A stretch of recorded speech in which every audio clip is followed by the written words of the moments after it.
Hello and welcome, this is Direct Talk. On Thursday, Human Rights Watch reported that Amhara forces continue to commit ethnic cleansing against Tigrayans living in western Tigray, despite the signing of a peace deal between Ethiopian federal government and the TPLF 7 months ago. To tell us more about this, I'm joined by Laetitia Bader. She is Deputy Director of Human Rights Watch African Division. Laetitia, thank you so much for joining us. Thank you very much. Okay, Laetitia, let's begin with the report. What are the core aspects of the report on Thursday? Basically, what this report documents, based on interviews with primarily former detainees who had been held for over a year, particularly in detention facilities in Humera town, was both the horrific detention conditions, lack of access to food, to water. We documented several cases of people dying inside detention facilities as a result of the conditions there. We documented 2 cases of killings by the prison guards against detainees following prison escapes last year.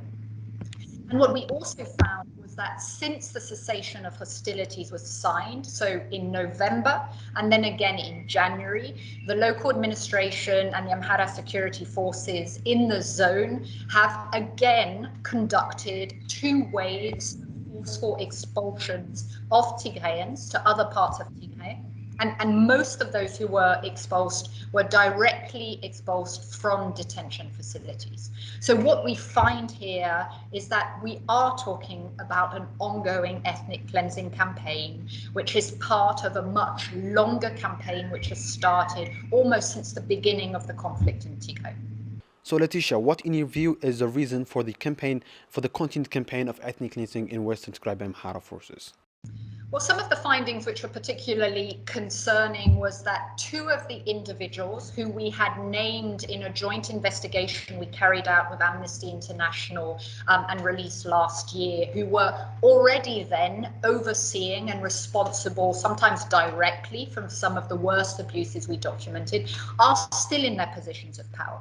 So this raises real questions about the commitments of the federal government to ensure that abuses end, but also obviously the commitments towards investigations. So what is critical is that these 2 individuals in particular need to be removed from their positions of power, but there also needs to be much more in-depth investigations. As you know, to date, there have still not been any investigations into events in Western Tigray zone by the federal government. The Interministerial Task Force was supposed to, as part of this 3rd phase of investigations, look into events in Western Tigray zone. They were supposed to update by December last year. That has not happened. So there are real questions about what is happening in terms of investigations at the federal government level.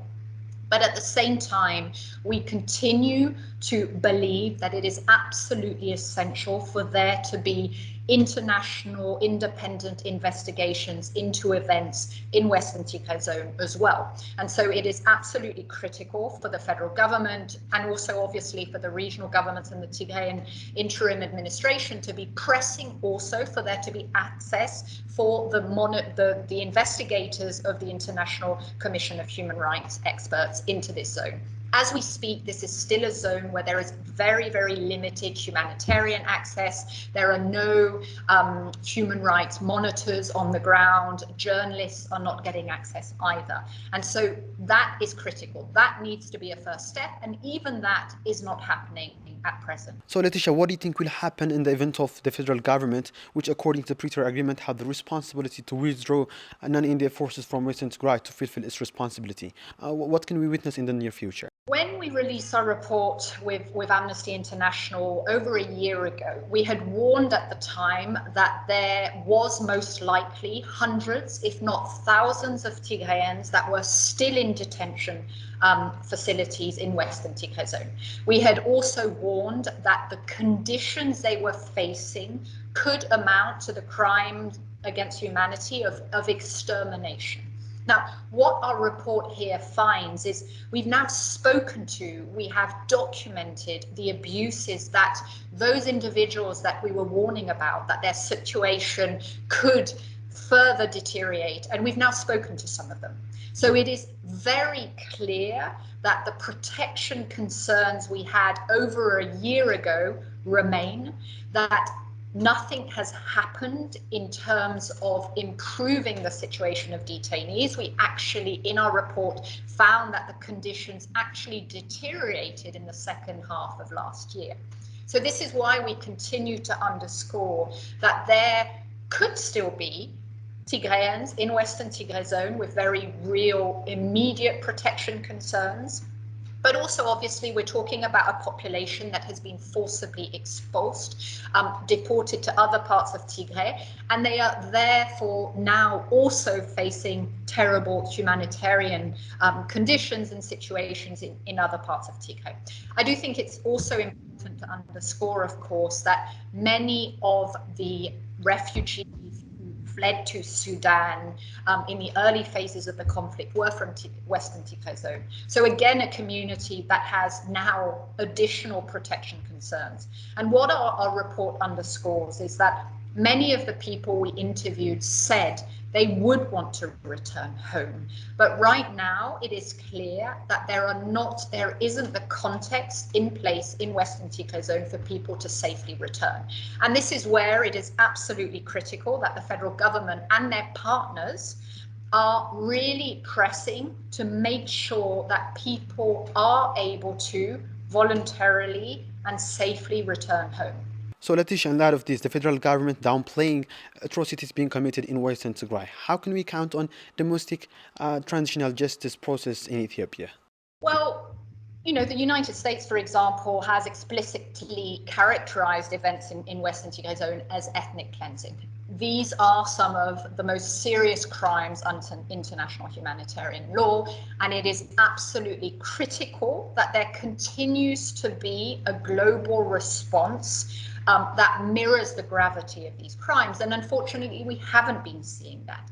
And this is where we believe very strongly that Ethiopia's partners, and this is not only the Western governments, but it is also African governments who are part of the Human Rights Council, need to recognize that not enough has been done to date in terms of investigations on the ground in Tigray, and notably in Western Tigray zone, and that the need for a mechanism which is collecting and preserving evidence is still vital. And so it is critical. There is a responsibility of the international community, given the gravity of these crimes, to ensure that we are seeing credible measures taken. Unfortunately, as we spell out in our report, we have continued to see the federal government not only not take concrete measures to remove individuals who are overseeing these abuses from their positions of power, not investigating, but also downplaying the extent of the crimes. And we've seen this quite recently in discussions by the government on the Committee on Human Rights in Geneva as well. And so this is important. These difficult discussions need to happen, and pressure needs to happen. And if we don't see any steps taken, as we have not seen in the last year, it is also essential for the international community to respond in a way which mirrors the needs. And the needs right now are for ongoing, credible international investigation. I mean, this is where, given the multitude of actors involved in the events in Western Tigray zone, as we know, I mean, in the initial phases, we documented direct involvement of federal government forces in the abusive detentions, in some of the deportations. Federal government forces have remained throughout.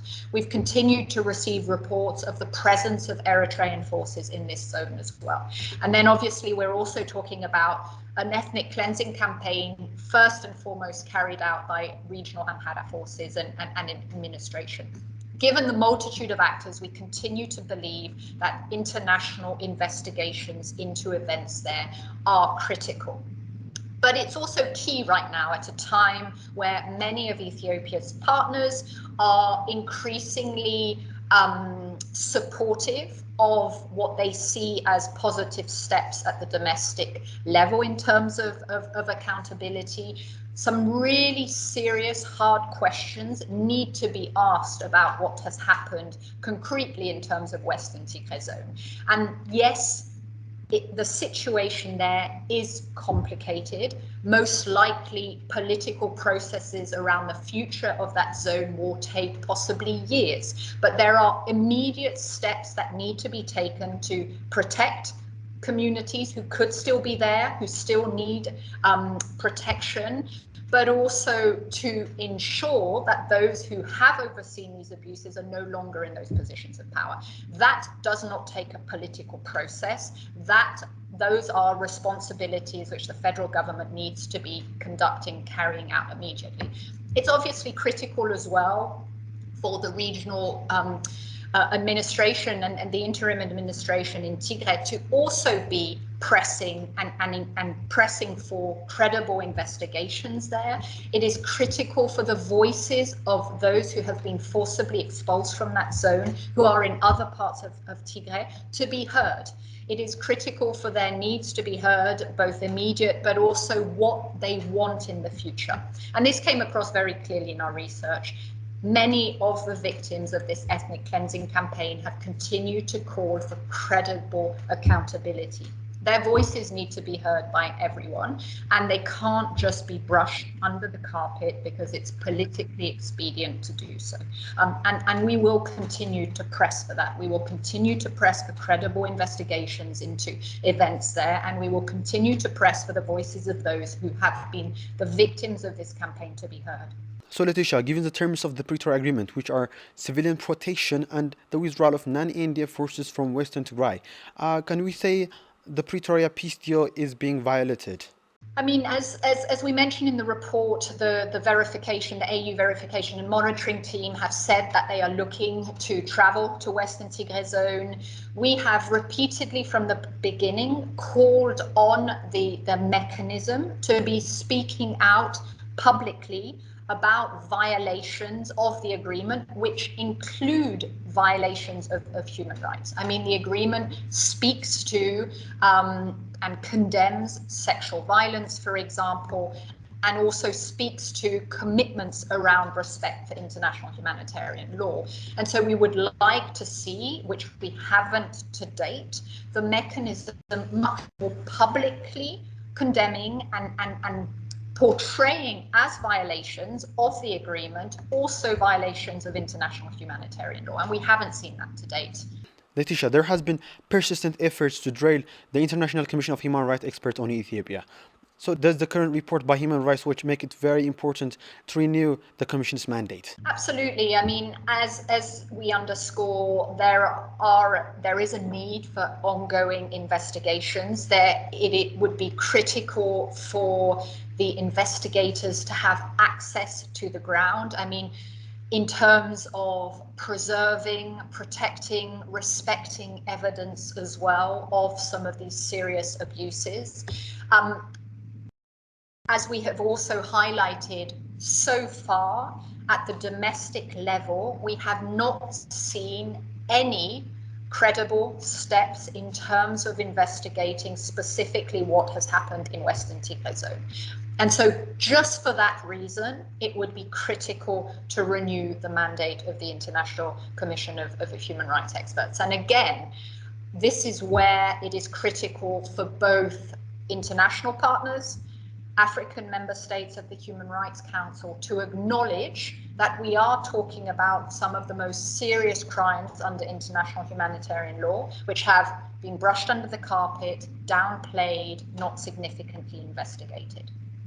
Laetitia, thank you so much for your time. Thank you for your time. Okay, that was it for today's Direct Talk. I was Abel Tsagab hosting the show. Until next time, bye-bye.